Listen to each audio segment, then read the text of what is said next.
think we've all had challenges. I hope so, because those are the things that usually we grow the most from. Being a businesswoman that was in investment banking and then followed it up by being an operator in tech and then followed it up by sitting at the cross section of finance, tech, and entertainment. I've had a lot of challenges, being the one minority in a room. Yeah, I can imagine. So, optimistically, I look at that as hoping to open some doors for some other women. But that certainly comes with your fair share of struggles and death by a thousand cuts, and discovering that even though you were the first employee, and now you're at 60, like, make the least or have the least amount of equity, right? I mean, I've been through a lot of difficult situations. And I mentor and talk to a lot of women about those. Those could never be underestimated, but they kind of file in they made me stronger. And that I'm the type of personality that speaks out about those. So that doesn't always win you favors in roles. Yeah. But I am not, I wasn't the type that would stay silent about those things. So I feel good about that looking back, even if at the time it seemed like maybe I shouldn't have stood up for myself or somebody else.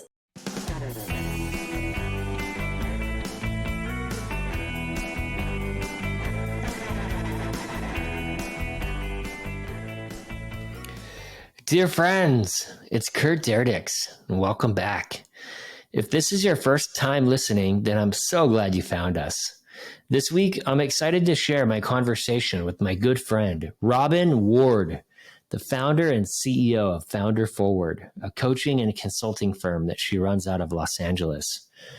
Robyn helps founders and teams at high-growth companies unleash their full potential and operate at peak performance and maximum impact. Robyn and I met back in the day in the LA tech market, and she's become a super close friend to my wife, Holden, and I. This episode is for anyone that has a growth mindset and is interested in community building in the tech sector. Please do go to kurtyd.com to subscribe to my newsletter if you'd like to get special content and event invites. On to today's show. Here's Robyn. I'm so happy, Robyn, to see you on the show today. Thank you so much for coming on. I really appreciate it. I am so excited to be here. I feel like you're like my non-biological sister. I love that. I feel the same about you, but not as a sister, if that makes sense. Yeah. I feel like we've known each other a long time, and we're very simpatico we'll probably get to this, and I might just be hijacking your interview, but we're both community builders. Yes. And real lovers of connecting dots and opportunities and companies and people. And then I feel like in the reunited version of us, because we hadn't talked in a while, we've both been really what I call in our innernaut phases, right? As opposed to an astronaut. I feel like innernaut, which is just sort of doing a lot of work, really exploring who we are, what we choose to learn. This is very true. Yeah, this is a great context for the interview, because the work you're doing as a consultant and coach, I think, is really awesome, and I've learned a lot from you. And I'm been really looking forward to this conversation. And you've been a great friend to Holden, my wife, as well. I mean, we had a relatively small wedding, and you were there for us, and we really appreciated that. I love that wedding, and it's in such a magical place, which I will always identify with you and Holden every time I go to Joshua Tree. Yeah, it's beautiful. Pressing rewind, I'm trying to remember the first time we met, and it must have been circa 2009, 2010, LA tech kind of. That was that social 2.0 wave that kind of took over the markets post GFC, Great Financial Crisis. I don't remember the first time I met you, which is surprising because you're such an unforgettable person. It might have I just feel like been, it might have been at like a digital family reunion. I mean, there were sort of those early events that you and I would both yeah, host and be at. So I think in the context of that, or perhaps one of those Christmas parties, yeah, holiday parties, I should say, yeah, that you hosted yeah. Those are might be such it. great Yeah. times. Yeah, and then I remember reconnecting with you at some kind of digital event on off Wilshire, probably like 2011 or something, and really kind of had an awesome conversation with you. It's like I want to get to know her better, and I think that's when we officially kind of became quote unquote friends. And I kind of followed you a little bit, so I did some consulting with Jason Nazar at DocStock in Oh, 2012, yeah. and you had been there I think a year or two before that. I love Um, how the world just kind of, particularly in the tech ecosystem, thank goodness it's growing and it's lovely that LA is now this large ecosystem.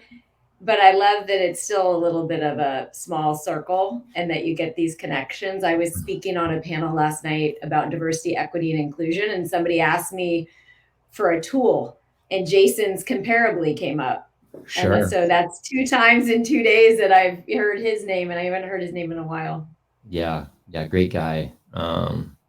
I was doing some scuttlebutt research for our interview. You and I have 370 mutual contacts. That's a lot of mutuals. A lot, but not surprising to me. Yeah, yeah, But that is a totally. lot. You that might be the largest overlap I have with somebody. Could Yeah, be. yeah, it's pretty high.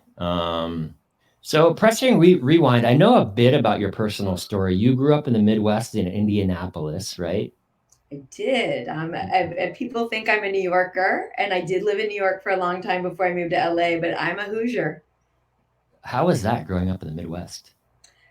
Oh, I loved it.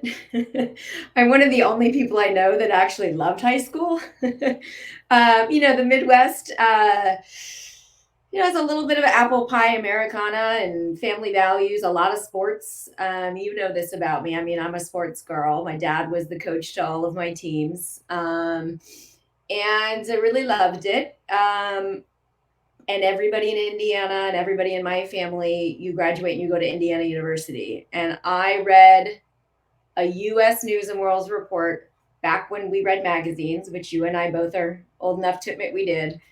And it talked about this new field of study called entrepreneurship. And it was Babson or USC, Yep. right? Not IU. And I was smart enough being in Indiana to be like, I want to go to LA. So I marched into my parents' room and was like, this is what I want to do. And, I don't think it was their ideal place and that everybody kind of assumes you'll go to IU. I was also valedictorian of my high school and, was going to go where I wanted to go. And so they Cool. knew Fun that they weren't fact. exactly, I was telling them more than I was asking them. Um, you know, but back to my childhood, my grandfather was an orphan turned entrepreneur, turned himself from like rags to riches story. And I'm Wow. named after him. Cool. And I was just like, I'm glued to him. He taught me how to trade stocks when I was like 11, something you and I also have in common, though you're still in it and I'm not in it as much. But, Legend. I've got a toddler to run around after, so maybe I'll get back in the game at some point. But taught me to trade stocks when you really had to look in the newspaper and look at the ticker symbols, right? Like Yeah. old school. Um, and he was, the guy I looked up to, and it was like, I want to be an entrepreneur like my grandfather. And so, I believe that careers are like jungle gyms. I just happened to be one of those people who sort of was on a pretty straight path. Now, I've done everything within the entrepreneurial ecosystem, but, this was sort of in the stars for me. I feel like I've always known that this was the path I was taking. What was your grandpa's name? Robert, Robert. I was Yeah, named after him. yeah, Robert. Yeah, that's amazing. Robert Ward, dad's side. Robert Fisher, my mother's father. And It's my so mother cool. also, growing up for the times, was a successful career woman and mother. And that was Mm, not common. So I mm. would say that, that also had a very big influence on me. That's where you get the moxie. I love that. I Um, definitely get the moxie from my mom, Biff Ward. She's quite the like business community woman in Indianapolis, Indiana.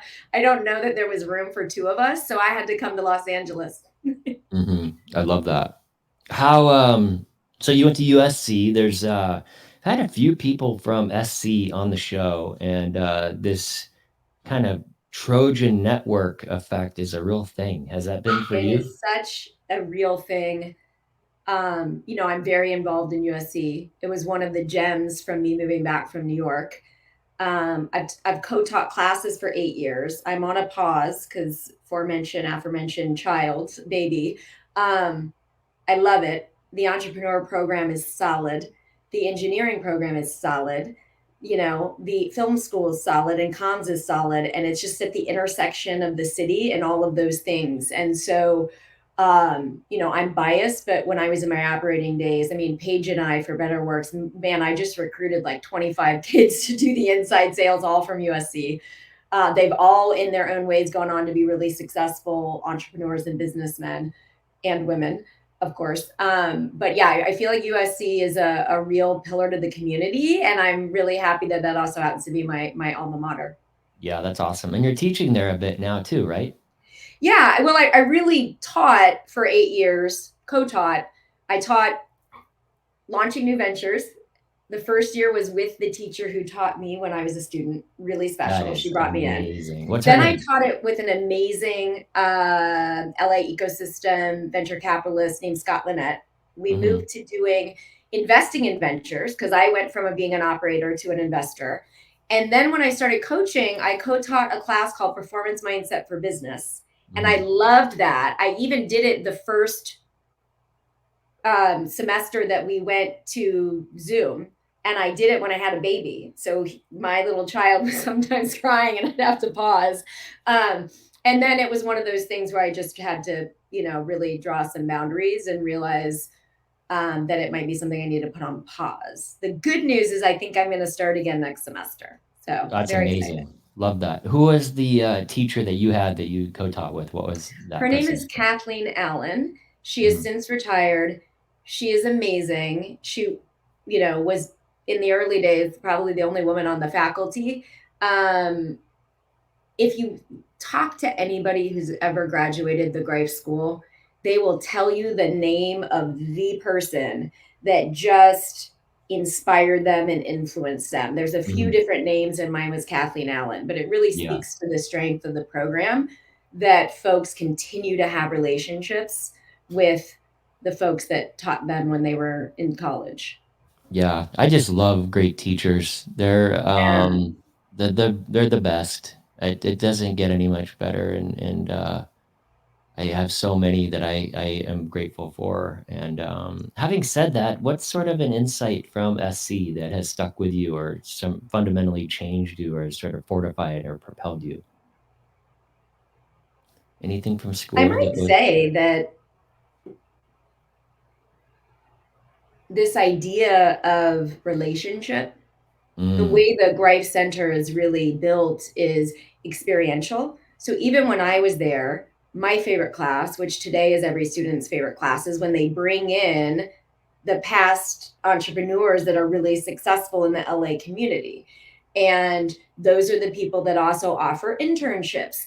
And so there's just a real network effect and a real networking bonus to having gone to USC. That I think that other schools, even if it was a school that's in the city, I think that USC sort of excels at it. And it is one of the things that was a big part of the program, which is yes, you're going to learn all of these things, but we want you to go out and get internships that we're going to help you get because there's no better way to learn entrepreneurship than to be thrown into it, right? Like you're not going to read a textbook and become a great entrepreneur. And so the value of being hands on, but then the value of just network and go out and build and meet. This is what I talk to my students about. It's like, you want to be a venture capitalist, you should be going to all the VC events. You need to meet people now. You need to connect the dots. And, I think you and I have a part of our personality that have a bent towards that. But I yep. do think that for me, USC really like enforced that and brought it out in me. And it has been such an important part of my success in my career that I have to acknowledge that. piece of it. Yeah, yeah, that's great. I mean, I know a lot of people, but you know even more. It's remarkable, your network. Yeah, Yeah, but I'm part of that is because I went to yeah, school here. yeah, yeah, fair. Great. And then what was your on-ramp into tech?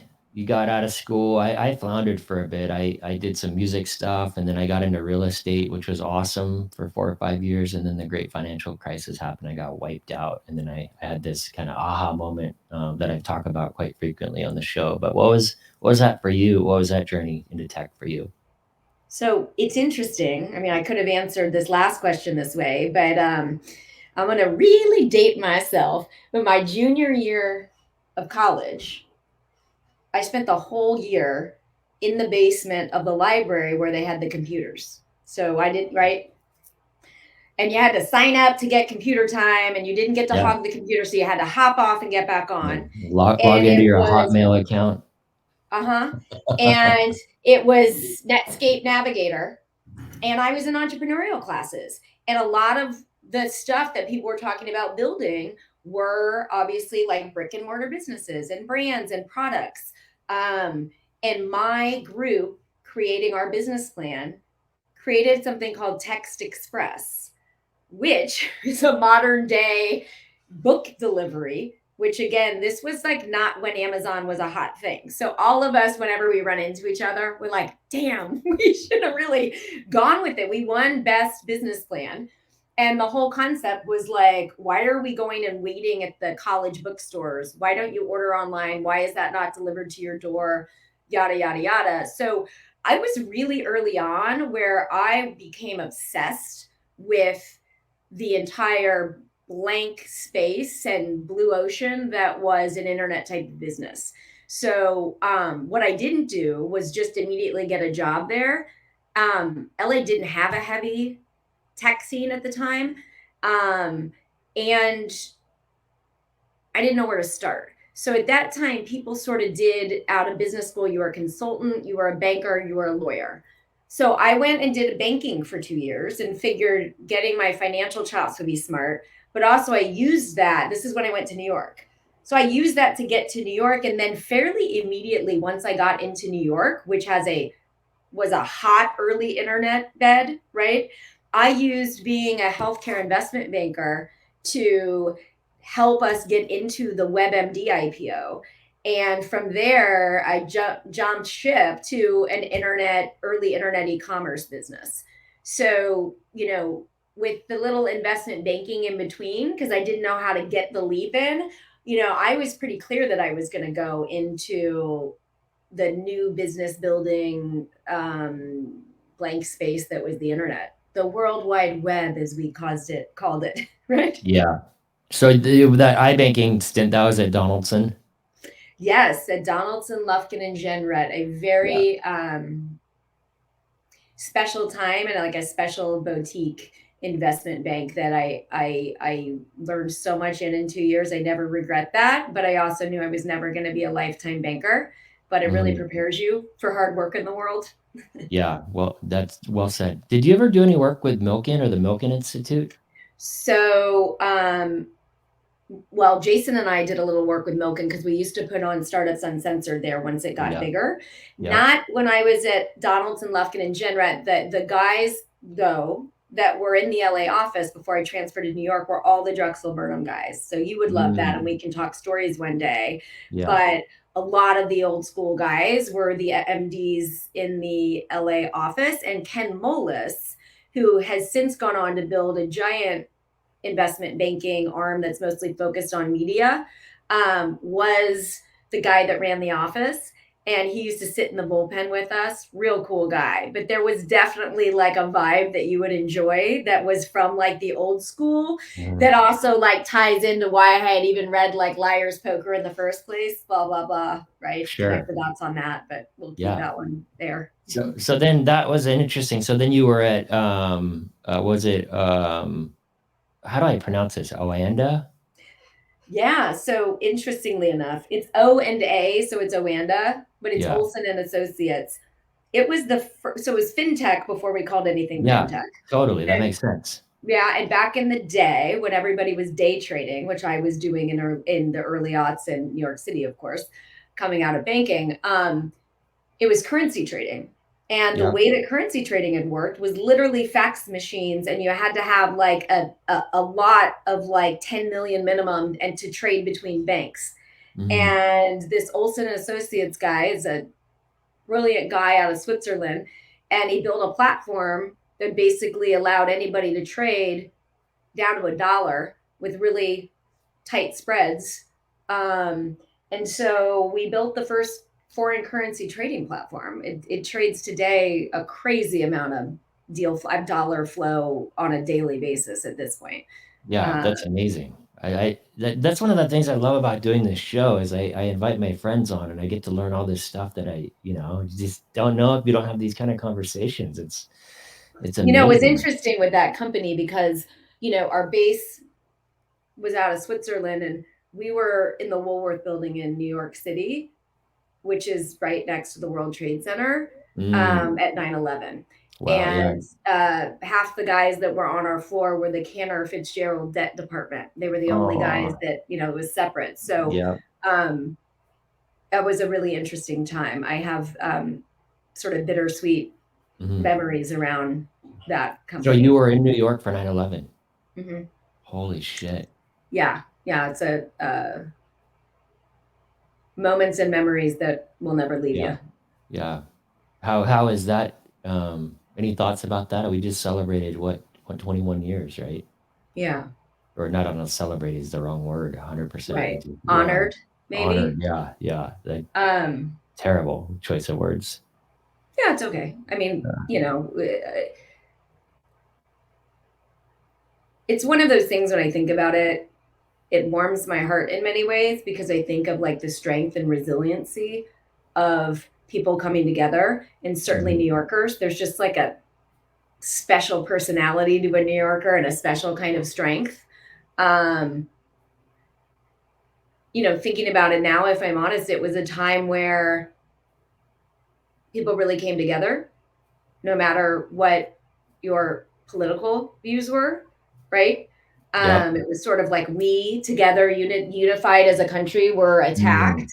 So there's a piece of that I feel sadly has gone away so much, I miss where you could have conversations with people that thought differently, or these unifying events. I don't feel like we have them, and we certainly shouldn't have to have an awful traumatic event where many people lose their lives to do it. But, coming off of it, I did feel like there was a very like unified America that I think we've lost since.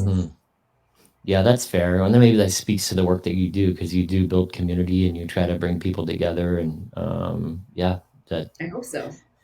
So then you have a string of really cool gigs. I want to get into the stuff you're doing now, but just what was the mechanism or what got you back to LA?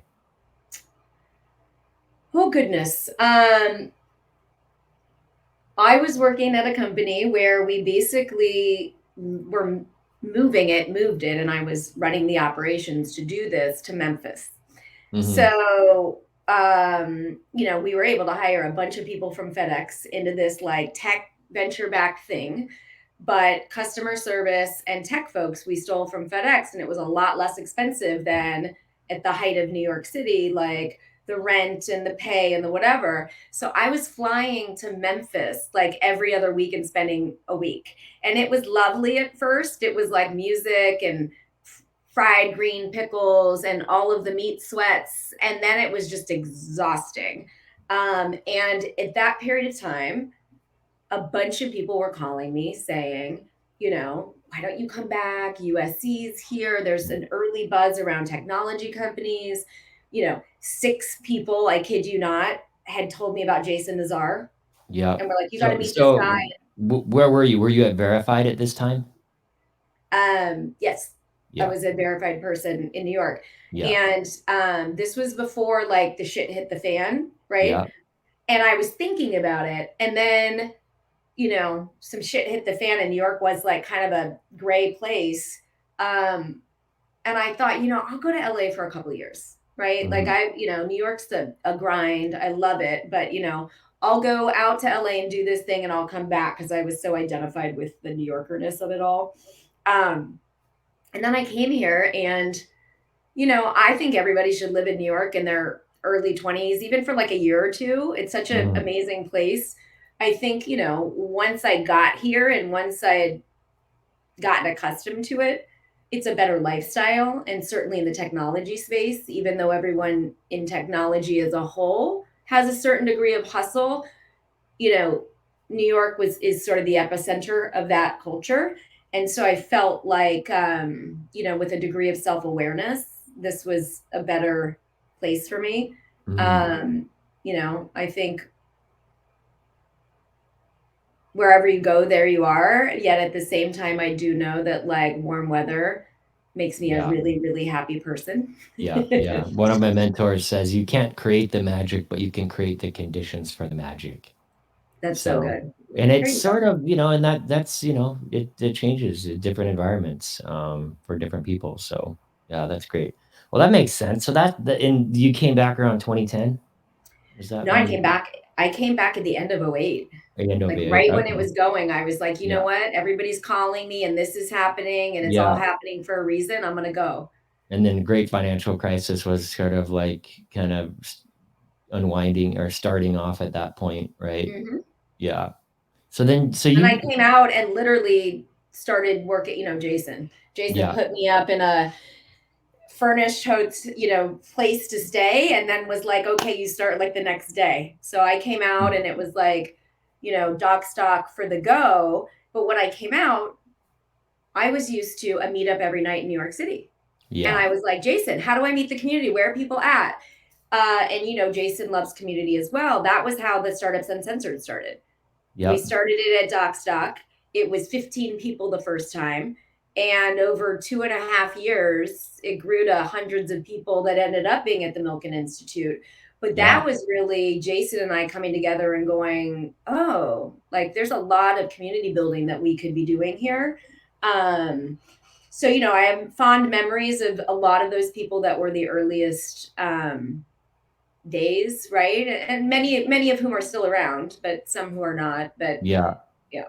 I love that event series. It was for the audience that wasn't in LA at that time. That was the place to go. It was sort of like homeroom for the Yeah, community it on a was. monthly You'd see basis. everybody. Yeah. Yeah.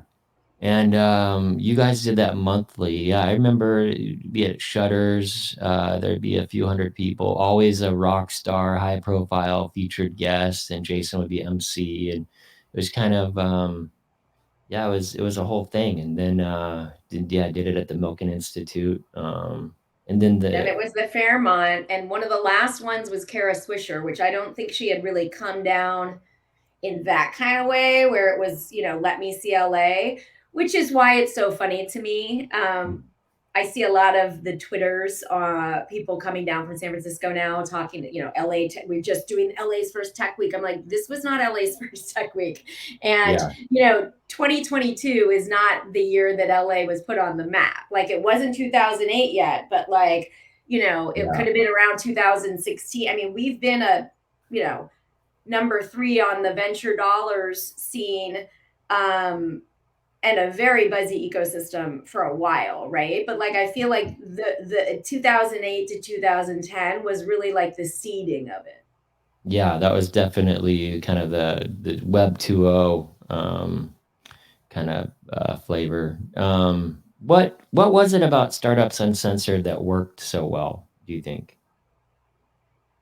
Like, why Well, there was it? wasn't really What were anything the like elements? that yet, right? Yeah. And everybody was so interested in how to get Mhm. involved, or this community is going to be, LA is a hub of entrepreneurs, right? Mhm. It's like, Garcetti always quotes this, something about how, I mean, I don't know how you do a census count. There are more entrepreneurs in Los Angeles than any other American city. So I'm just going to go with that's true, even though I haven't done the data to back it up. It Yeah. makes sense to me. Yeah. I feel like that was a time where it was just kind of taking off, and you had people from across industries wanting to understand, what is this thing? How can I get involved? I have an idea. How would I get funding? And we Mhm. just had like the right mix of people. So it was very formulative. That's not the right word. This goes back to, Mhm. I'm going to claim I'm a tired parent. Formative is the word I was looking for. to what it takes to build an ecosystem, right? Like you have to, you need the universities and you need, the city to be excited to adopt this. But really it's like, do you have a few tentpole events and people that can gather everybody together? And I just feel like it was the right thing at the right time. And then of course, like since then, obviously not in the last 3 years, but certainly following 2010 to 2018, we were more like New York, where there were 10 events a night and it was hard to figure out what the good ones were for an outsider. So, I think it was really a one of a kind, and then it was one of many kinds. And, I had gone on to do other things. And at some point, Jason was like, just done with it. I think it's well, the business docstock.com, which was like isn't it funny? Documents online. And do you know how controversial it was? Like we were threatened with lawsuits all the time for putting documents online. Like today, that's so bonkers. Right? It was kind of like an early, I don't know how early of a predecessor it was to LegalZoom, but it was really a handy resource if you wanted to find business documents. And they had a library of some free stuff and a bunch of premium content. It was awesome. I helped him launch. On brand for Jason and I, because we believed so much in the entrepreneurial ecosystem. And basically what DocStock was, I mean, we had all kinds of documents, but mostly it was for entrepreneurs and small business owners. And it was like, this is the hub that can really provide you great content around how you do this and what to do. So yeah, I mean, the name and the description of it don't quite give it sort of the credit that it deserves as like an early hub of helping people understand what it would take and what they would need to do to become an entrepreneur. Yeah, I consulted with them for about 6 months in between City Sourced and Esri, and I had consulted for Esri as well, and helped them launch a new business line called License 123. And it was a really cool idea where you could punch in your address or where you wanted to start your business, and it would give you a list of all the permits you needed and have a 24/7 desk to be able to get all the business licenses and permits. And I ended up selling it into the city of LA and the city of San Francisco really quickly. And Jason was really impressed and offered me a gig full time, and I had to respectfully decline because I had also done some work with Jack, the billionaire at Esri, and he recruited me to go work for him. So in hindsight, I probably would have made more money working with DocStock because I would have got some equity. But hindsight, that good old hindsight thing. I got so many stories of companies I should have worked at that I didn't take and took the other thing, right? I mean, you and me probably have. I got enough equity in various things to use as toilet paper for the rest of the handwriter's life. Well, I think I bet right, because I ended up meeting Holden, my wife, through the work at Esri, and that has been the best blessing of my life. So I think in the grand scheme, it worked out just fine. So one other thought about DocStock and the Startups Uncensored, and then I want to kind of get in, turn the page. But how was that event as a mechanism for the DocStock of the business? How did it help you guys with BD and or hiring? Do you remember at all? Yeah. Jason's a master at this. It helped us with so many things. He repeated this playbook a little bit with Comparably. I don't know if you were paying attention, but he did a career fair downtown, and it was hosted by Comparably, and he did some talks at it. And I'm like, he's literally 8 years later, using the DocStock playbook a little bit to do the same thing, to build the brand awareness in a niche that people want to go to your site, use your service, hiring, brand building, fundraising, all of that exposure came along with that, because the events were bringing together entrepreneurs and teaching them about the ecosystem. And like, that's often who was then coming to our website to then buy once we had monetization routes. So I think to some people it may not have connected the dots, but it was very intentional and connected. And Jason and I mean, I was BD, but I would say Jason really drove it. I mean, we would sit in rooms and we would like ROI shit out all the time, right? He had like a matrix, and it was like, this is what we're going to get out of that. And, I was sometimes like, listen, Jason, we're going to stay here all night, because sometimes it's hard to quantify certain things of branding and events, but like you really try to quantify it. I think we would end up in like a happy middle, but, it was a successful approach. And for a business started in 2008, it was a nice outcome, and it had a real positive impact on helping draw people into the tech and entrepreneurial ecosystem everywhere. But in particular, it was a real tentpole company in Los Angeles. Yeah. They didn't raise very much money, sold it to Intuit. I think had a decent outcome for everybody. So cheers to Jason and the rest of the crew. So that was awesome. Great vibe. Right. Now he's done it again with Comparably, and he'll do it again on his new thing. So then you got a really awesome, you turned the page from an operator to an investor, and you had an amazing gig at UTA, United Talent Agency, running their strategic investment fund. Did a bunch of deals with even some of our customers. Micmac Hunt Club has helped with. We've done some work with some of the other I was folks. the second check into that company. That's so great. Company. How did talk to us about that experience? What a cool role. Yeah, so I guess I should say a little more. I went and launched and ran the investment fund, strategic investment fund for a talent agency, which at the time was like really out of character. I mean, I was literally first gal in, working on, cardboard boxes, and then we'd hire an engineering team. There'd be 10 of us in a room. You never really got paid a lot, right? You took more equity, you took a lot of risks. In those early days, a lot more risks than even is asked for people to take now. Money was harder to get. And, I'd done it for a while. So part of me, I think, was a little tired. Like I needed a break from that. That's also very intense 24/7 kind of work in those early days. And UTA courted me. They knew I was a community builder. And what was happening is all the entertainment companies were starting to go, we got to understand and pay attention to what's happening. I do use my hands, because at one point in time, all of LA tech was, on the West Side, which is why the horrible name Silicon Beach arose. But literally everybody was in Santa Monica and Venice at the time. And then obviously entertainment was in West Hollywood and Beverly Hills and other places.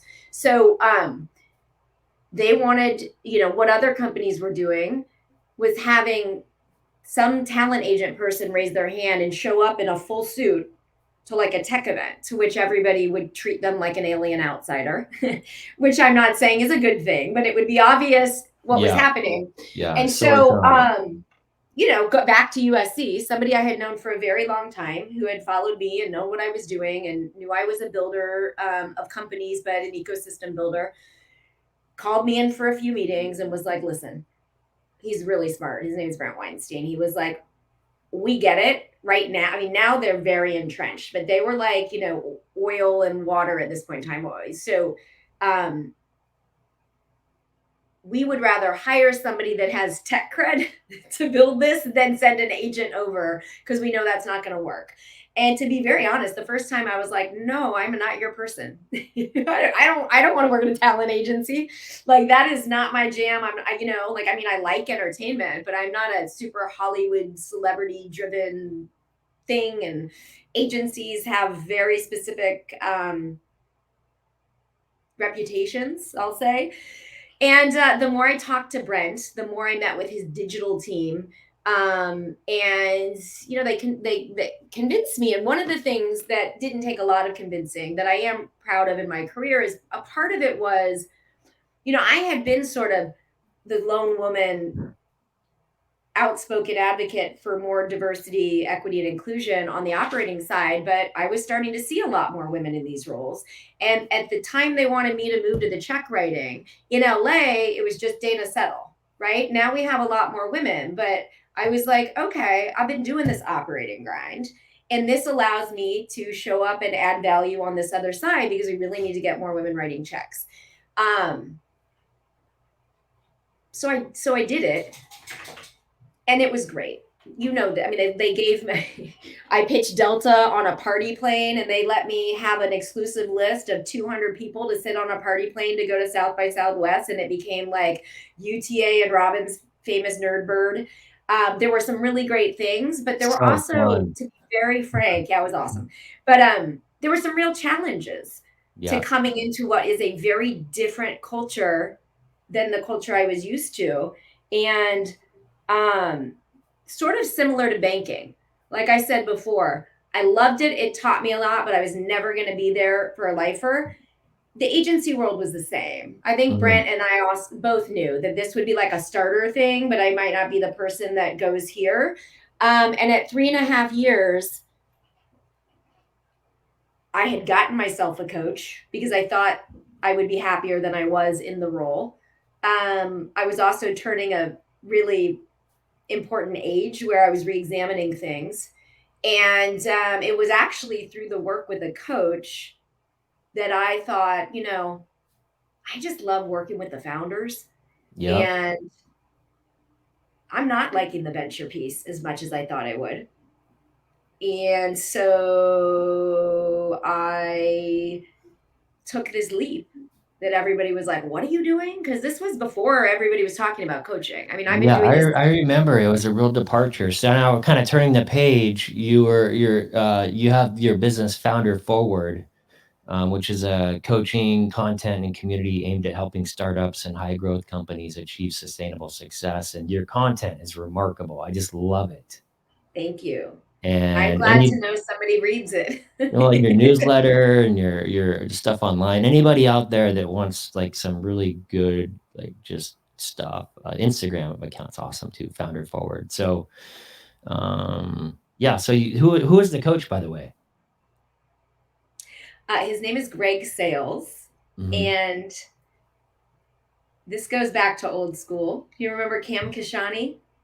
I do. Yeah. What was they had Avesta and yeah Cam. Remember they they had had the first co-working space, yeah and I'm Koloff blanking. Koloff. Koloff.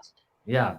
Cam Kashani recommended a coach to me, and his name was but is Greg Sales. Yeah. And he's amazing. And I will forever also be indebted for Cam. And she and I have really known each other for a very long Yeah. time. She's great. I love her. We've kept in touch. What was missing for you at UTA? Well, there were struggles Mhm. in the way that the structure was set up. Mhm. So what was missing was some of the impact. I didn't feel like it was set up to be as founder friendly, and that Mhm. was sort of my always been founder driven. Yep, And I that don't makes think that sense. it was in a intentional way, but it was a new organization trying to learn about an industry that's new to them. There Yeah. were struggles there. Yeah. But what was missing is venture has become a different ball game than it used to be. So much money out there. And the actual amount of time that people get to spend with the companies just keeps decreasing between the Mhm. marketing, because you're always fundraising and blah, blah, blah. And I had a lot of other dynamics to the job, right? It wasn't just the fun. Like I was representing entertainment and tech and taking all kinds of other meetings within the context of the agency. Mhm. So ultimately, I really missed one, startups that weren't related to media and entertainment, Yep. right? Those are fine. But I also love things that are like solving shark bites and real problems and interesting things. So at some Yeah. point, I got tired of looking at influencer marketing platforms. Sure. But also, again, I just didn't feel like I had that connection with the founder. And I come to find that that is like my superpower is really helping and grow and develop folks into really great leaders, Yeah. right? Which they're really doing on their own. I'm serving as a partner to. I Mhm. realize, Kurty, and I'd be interested to see what you think about this because you've been around as many companies as I have been in our very long careers. 9 times out of 10, startup companies struggling, it has nothing to do with their product or their technology. It's people stuff, it's Yeah. human stuff. 100%. It's Yeah.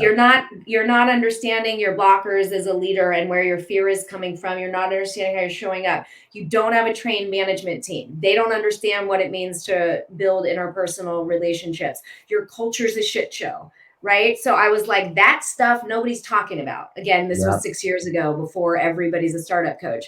And Yeah. so, again, I have a voice, I have a platform at a community. And so I really was early on the like, let's focus on this. And what came with that was also like mental health, because as I noted earlier, when I was in the startup phase, boy, was it a badge of honor. I mean, I used to think somebody was going to fly down and give me the award for killing myself for work. I mean, if you ask Mm. Jason Nazar and Paige Craig, who was the biggest like animal hustler they'd ever met, they would probably both say me. And that used to like really give me a sense of honor. And that's not healthy, right? The way Yeah. that we gave everything to the company. And so part of the journey that I'm on with my founders is, how do you build a sustainable company and a sustainable life? I believe you can. I wish that I understood this or had a coach even that far back to when I was in it, because I certainly have a lot of lessons learned, things I would Yeah. do differently. I love that. So a couple of thoughts. What is the offering that you're offering now? And what was sort of, do you remember that aha moment when you were like, you know what, I'm going to do this? So talk to us about those two things. So interesting. Okay. I wasn't sure. And I thought, well, I got to go test this out and see what this is about. So I went to a program called Life Forward, which is a 3.5-day program at something called the Hudson Institute, which Yep. does coach training. But they do a program that anybody can do, even if you're not a coach, if you're in transition or learning more about coaching. And, the part of the beauty of the coaching is that, like, you have to do your own work. So I went to this 3.5-day thing, and it was revelatory for me. And I was like, oh man, give me more, give me more. And that was the summer of 2017. I believe I did that, and then came back and was like, hey, let's roll me out of UTA, because I'm going Yeah. to go do this thing. And so that was the kickoff. By the way, I'm looking at their site, hudsoninstitute.com, coaching Yeah. programs for organizations, and also become a Hudson certified coach. The site looks amazing. Yeah, it's an amazing place. I actually ended up getting my coaching certification from IPEC, which, there's lots of philosophies and programs out there, but I kind of loved that I did a little bit of the Hudson philosophy in this like jam-packed weekend, and then I chose a different route for the full program. But there's so many different programs out there. I do think that people that are looking for coaching should certainly ask if somebody has been trained in a program, because there's Yeah. so many these days that just kind of say they're a coach, and there is a real difference in skill set between coaching and advising, and I'm not sure that it's as well understood as it should be. So that's just a recommendation from. Yeah, fair. I like, that's a good distinction and good advice. So that makes sense. So you went to Hudson that way, and you came back, and you had that vision. What are the offerings that you're offering now, and how have they evolved? Are they pretty much the same I as what you're love the trying? evolution question. Yeah. So I will say the first thing, which is how have I evolved as a coach? So I'm entering my 6th year. If I look at my first year, and I'm really honest, I was just advising companies. It was really easy, because that's for, I had 20 something years of experience, but I was just advising companies. Mhm. That's not what coaching is, right? That's not holding the space for long-term transformation. That's not holding the space for, somebody to have a generative moment where they see a new possibility. So I've evolved as I've really understood the craft, and I've understood the importance of holding the space and presence, and asking, the right questions, and are really allowing for the space through those questions to arise, instead of just thinking through, how am I going to get a big win by helping this person, right? I mean, there's a lot of work that's going on. So I have really shifted, and my offering has shifted, because I don't want to just be an advisor, right? I've done that, and I do that on the side and do investments and things. I really want to work with people that want to go deeper and actually like make developmental level changes. So the questions and the conversations that I get into when we're in the exploratory call are much deeper and much different than at the beginning. So that the work is shifted. I'm always going to have my hat on a little bit. That's why people come to me, right? Like I have done this before. It's inside baseball. It's not to say that there isn't 20% of that, but I want 80% of it to be sort of the developmental transformational and like 70, 80, 20, 30. When I was first doing it, I was probably 100% the first year doing like advising and transactional. And then I've had a process of shifting it. So, if somebody's listening and thinking about coaching, it's fine to want either one of those things or a mix of both. But in your conversation with your coach, you should really suss out what they like to do and is it a fit with what you like to do, Mhm. and do you agree upon the way it's going to work. That's something that a lot of people don't think about. So the type of coaching has changed. My offerings, because I have the teacher mindset, I create so much stuff, Kurty. I mean, because I was helping founders and realizing that the companies were breaking in the middle, I developed a management training. Mhm. I have something called Best Self Leadership, where I run leadership teams through this idea that leadership's an inside game, and we go through best practices so they can step up. This last year, I did the most amazing thing. It's new on my website. It's executive team training with a partner who has a really neat background. Our backgrounds are very complementary. She's in like organizational design and has been inside big companies. And we had an 8-person exec team at a startup, and we ran them through a program to help them be a better connected, higher performing team. And we just ran this whole program. We did 5 group facilitations, and then everybody got one-on-one alongside it to continue to dig into the work. And I loved it. So I'm hoping that we sign more of that work. So like evolution wise, one of the reasons why I love coaching is it's kind of what you want to make it. It's like, what do I Yeah. want to do? What do I think is important? Where do I think the opportunity to grow the most people is? And then I just kind of create around that. There's a lot of creativity that I didn't necessarily think when I went into coaching that it was going to be as creative, but I like the creativity. Yeah, that's great. Any sort of case studies or transformations that you're really grateful or proud of that you can point to? I wish I could say the name. I'm not going to, only because they Yeah. haven't asked. But this Yeah. last program we did, Yeah. when we did the wrap up, and it was 8 of them and me and my partner, the founder literally said that this was exceptional and that they were like functioning on a different level already. And we had just like finished things, right? And like there's still work to be done because we stay in so that we can help facilitate and hold them accountable, right? It's always easier to get into the program Mhm. for the time you do it, and then everybody forgets the behavior. So, we're not at the end of the race yet, but it was really amazing to be running like a first of its kind program and have that kind of feedback. And because I'm coaching 4 of them one on one, I can see the changes in each of them, and I can get the feedback from them about how much easier their communications are, and how much clearer the decision making of the company is. That's really been rewarding. Yeah, love that. Is there a stage that you're sort of like tall enough to ride? Like they typically need to be seed and maybe like a max, like, all right, if it's series D, it might be too big or something like that. I will say I have worked with every stage, Yeah. meaning even early, like one person. Um, Most of the time, to be able to afford it, because you can put it through your company, it's probably seed or beyond. Yeah. I run a women's group, so I try to make it more affordable. And in that group, it's a little less expensive, but it's peer coaching. So Cool. there are ways to do coaching that are maybe not the one-on-one that I try to do, because I like to try to help all stages. Um, but I have businesses that have raised a couple $100 million, so that's CDE stage. Yeah. Um, Awesome. And so people can go to founderforward.com. The newsletter is amazing. I recommend signing up for the email list and following along online for sure. Yeah. And you're taking on new clients too, I'm assuming, right? yes, I love speaking with new folks that are eager to learn and grow. Sweet. Love that.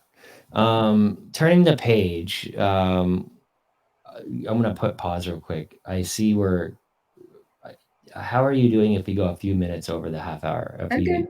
All right, cool, perfect. All right, Levi, we're gonna edit that part out. So thanks, Levi, you're the man. So kind of rounding third base, I love kind of doing the survey of your career. So amazing. And one of the themes of the show is humanizing success. And part of I've shared some of my challenges with you, helping my dad get sober and getting my hearing, and that's transformed me. Is there anything in your life as sort of a challenge, professionally or personally, that you're comfortable sharing? And what gift did that, or how did you get over the kind of the hurdle or that challenge, and what gift did that pain give you? Well, the answer is yes. I think we've all had challenges. I hope so, because those are the things that usually we grow the most from. Being a businesswoman that was in investment banking and then followed it up by being an operator in tech and then followed it up by sitting at the cross section of finance, tech, and entertainment. I've had a lot of challenges, being the one minority in a room. Um, Yeah, I can imagine. so, optimistically, I look at that as hoping to open some doors for some other women. But that certainly comes with your fair share of struggles and death by a thousand cuts, and discovering that even though you were the first employee, and now you're at 60, you like make the least or have the least amount of equity, right? I mean, I've been through a lot of difficult situations. Um, and I mentor and talk to a lot of women about those. Those could never be underestimated, but they kind of file in they made me stronger. And that I'm the type of personality that speaks out about those. So that doesn't always win you favors in roles. Yeah. But I am not, I wasn't the type that would stay silent about those things. So I feel good about that looking back, even if at the time it seemed like maybe I shouldn't have stood up for myself or somebody else. And then I will say, something, I adopted a child 2.5 years ago. And I do believe that everything happens the right time and the right reason. But I will say that there was a lot of my career where I was so heads down and only focused on building the business or Hmm. furthering my career that I was not as whole of a human, right? I mean, we all are, because I am, right? But Sure. I was blocking off myself from being much more robust and really I feel like I had this lens, but I feel like society sort of puts this lens on that leadership and parenting were these very discrete things, and that one means you have to totally sacrifice the other or mess the other one up, and that you can't be good at both, and blah blah blah. And it turns out that's all bullshit, because parenting is leadership, and great leaders leverage those skills to be parents, and people that were parents that launch businesses leverage great parenting skills to be great leaders and people. And it's been a happy surprise. But challenge wise, I would say, sort of realizing that I had some hopes for a family, and that wasn't exactly how I spent my time, and that I still had an opportunity to go and do it and just do it differently. And then obviously there's all kinds of challenges to being a single parent and running a business, right? Yeah. So, because I'm a coach, I always look at the word challenge as opportunity. So, Mm. they're all challenges that were also opportunities. Yeah, I really appreciate the candor, and it is amazing watching you raise Ryder. What a lucky little guy.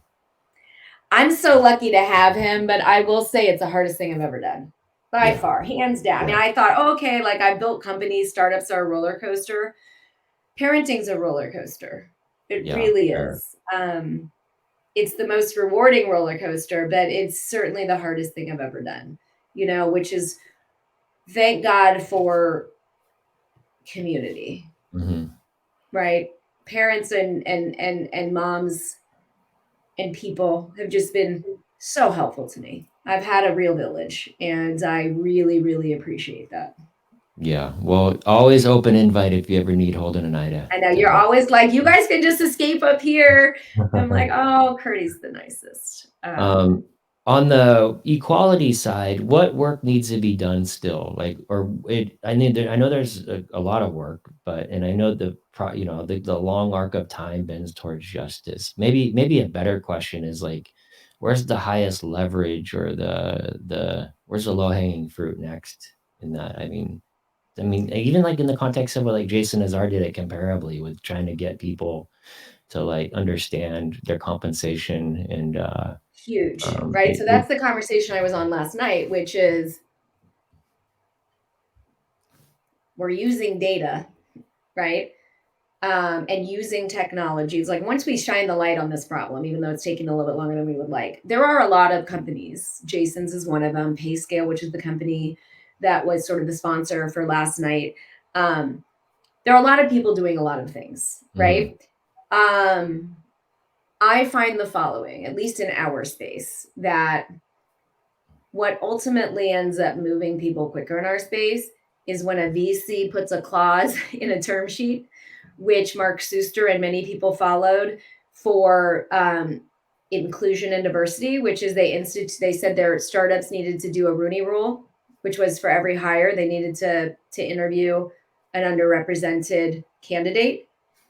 I would like to have VCs talk about or request some degree of pay transparency, right? Because when we're really talking about inclusion, it's like, okay, we can get people in. That took a lot of work. There's still a lot of work to be done. But what I see at companies that actually tout their diversity is like, if you really look at them over 2.5 years, those people leave because they don't feel included, and they feel, they find out they're making X amount on the dollar, and they're, the one person or two people, and they're out. So, I think if VCs were to bring it in, but I'll tell you what, in almost every state, and really in the states that we play, like Seattle, California, sorry, Washington State, but California, New York, Colorado, there's a lot of legislation around what's going to go down with pay transparency. And so I don't care what the stick needs to be. It would be nice if we could all just take the carrot, which is to say that diverse companies perform better and we have data. And it's not just the right thing to do. It's, good for business to be doing these practices. But that is a slow roll. So I think with the carrot, we have the stick of legislation and VC. And then, of course, just the more women funding companies, the more women founding companies is going to lead to like a different way that all of this looks. There's a lot of touch points. I, like you, do feel that literally in the early odds, I didn't even see women at any events I went to, right? Like, I feel like it's very, we've gone in a really good direction. We're not there yet, but, I hosted a female founder and investor event last week with a few women. And I think, everybody was excited to do a big event after COVID, but we just threw it out there. It was at somebody's house. 100 people RSVP'd. That's a lot of people. And then we were like, well, it's LA, so it's the LA discount, right? Like, we'll only get 30. And I think we got 70 something. That's a big turnout. Yeah, I saw the photos. It looked amazing. Yeah. Everybody looked so happy. And that's great. Anecdotally, Hunt Club has a lot of females compared to other companies that I've worked with.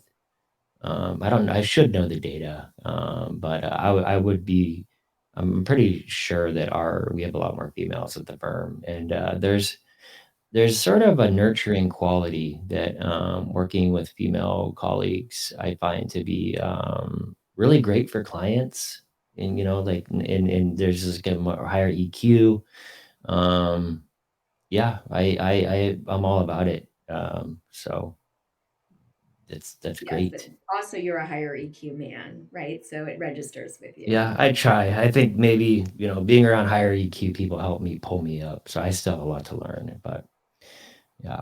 Well, that's great. Turning the page to the kind of final rapid fire questions, and we'll wrap it up and let you get back to your evening. Best boss or partner you ever had? Who was it and why? Well, two of them everybody knows in LA, and they're going to get mad if I don't say one or the other. So I'm actually not going to go with either. A man named James Davis, who came into a messy situation in a startup I worked at, fired a lot of people, kept me. Because he was much older, is basically like bringing an adult into a very young company. He had worked with Andy Grove, literally brought in the one-on-ones and like candid conversation, and literally used to say to me, Robyn, you need to say more using less. And it sticks with me, right? I sometimes like keep talking and I need to be brief. He just really taught me so much, and he taught me early about management.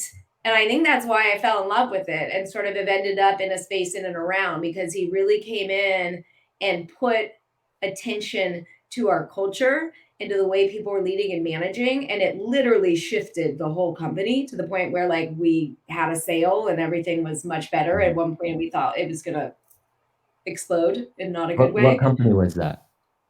Verified Person, the same company that we ended up moving to Memphis, mostly because also James lived in Memphis.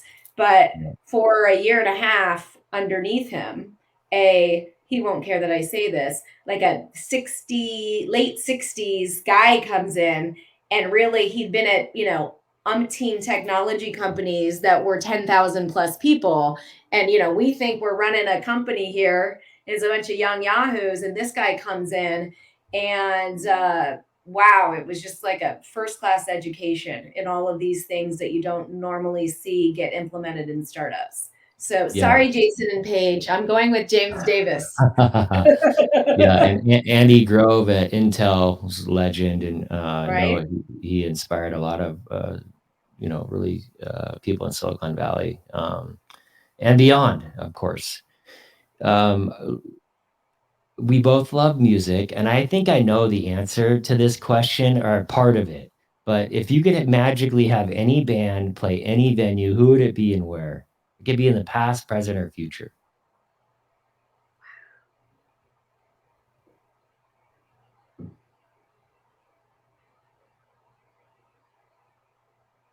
Okay, I don't know, I'm going to cheat and just say that on Tuesday night, I'm going to what I think is going to be the concert of my life. Yes. And it's going to be sad in some ways, but it's going to be amazing. I am all in for the Taylor Hawkins tribute show. Aww. I love the Foo Fighters. I love Nirvana. I mean, that's my generation, right? Yeah. I live for Dave Grohl. His book is amazing if anybody hasn't, and if you do the Audible, because he's doing it. But I believe that show is going to rock, and I know that it's going to have a million guest folks that are coming in LA, and I'm not sure I've ever been as excited for a show as I am for this show. I just wish it wasn't for the cause of having lost, one of the most amazing drummers. But, show wise, music wise, I think it's probably going to blow my mind. Yeah, I'm looking at the site right now. I just got the chills. I got to be in a Foo Fighters music video once. What? Yeah, it was Monkey Wrench. My friend Jack Johnson was filming it, because he's also a filmmaker, and his best friend and manager Emmett Malloy was directing the video, so they needed a bunch of extras. And Taylor was so fun on the set. He was great. So that was hilarious. I mean, they're such fun-loving. It's very sad. They did a part of the tribute they did in London, and you should go look at the London show to see the crazy cast of characters that came to play with them. And so my expectation in LA is going to be amazing. Listen, the last Foo Fighters show I went to, Stevie Nicks walked out. Oh, and I lost my damn mind, Kurty. Wow, what a great unexpected pairing. That's some flavor. Yeah. So here's what I would really like. I would like my girl Joan Jett. Yes, that's who I thought you were going to say. Played with the Foo Fighters before, because Pat Smear right? I mean, you probably know this because you love music like I do, goes all the way back to the Germs. And that's all punk rock. The first producer of the Germs album and distributor was Joan Jett. Pat and Joan have been friends forever. But Joan is very underrated by many people. She has impacted almost all these rock and roll guys, right? Obviously the women too, but if you Billy Joe Armstrong, Pat Smear, Dave always says like Joan Jett influenced everything we did. So Joan lives in New York, but if they're going to do a show and they're going to bring people on stage, if the Joan Jett were to play at this Taylor Hawkins final Foo Fighters show tribute, I'm glad this might be my last recording of me as a live human, because that would maybe be too much for me. Oh, I love that. Well, you're gonna have a great time, and R.I.P. Taylor Hawkins. You're a real sweet soul. Closing up, how can our audience be helpful to you, Robyn? I don't know. I mean, I'm not the best writer, but I have hopefully lessons to get across and insights. And so, sometimes I write and I'm like, is anyone reading this? And then every once in a while somebody says, hey, I came across, your thing on burnout and it really was helpful. So I would just say, subscribe to the newsletter, or, go read some of the stuff. I put time into it, and sometimes you never know when you put it out there. So if any of this was interesting, or if entrepreneurship and startups is your gig, maybe go read my content. Certainly if anybody is looking for coaching, I coach almost exclusively founders. I do the management training and workshops and all of that, but I also just have a very good network of founders that I work with, and really great folks that mostly have a startup background. So I try within reason to take calls with folks, because if it's not a fit for me, then I have introductions or folks, also a lot of people just don't understand how coaching works. Right. And I think it's such a great tool for everybody's growth that I do just have a lot of calls where I'm just kind of giving people the 411 on like what it is, what it should look like, questions that will be helpful on the journey. So, if people have those kinds of questions, I think you're going to provide my email somewhere. It's Robyn@FounderForward. Pretty simple. Cool. Yeah, that's Robyn with a Y, R-O-B-Y. With a Y, yes. Yeah. And then if people want to follow online, what's a good channel? Twitter, and here's why. I crossed 5,000 users on Saturday. Finally, I was stuck at like 49.98.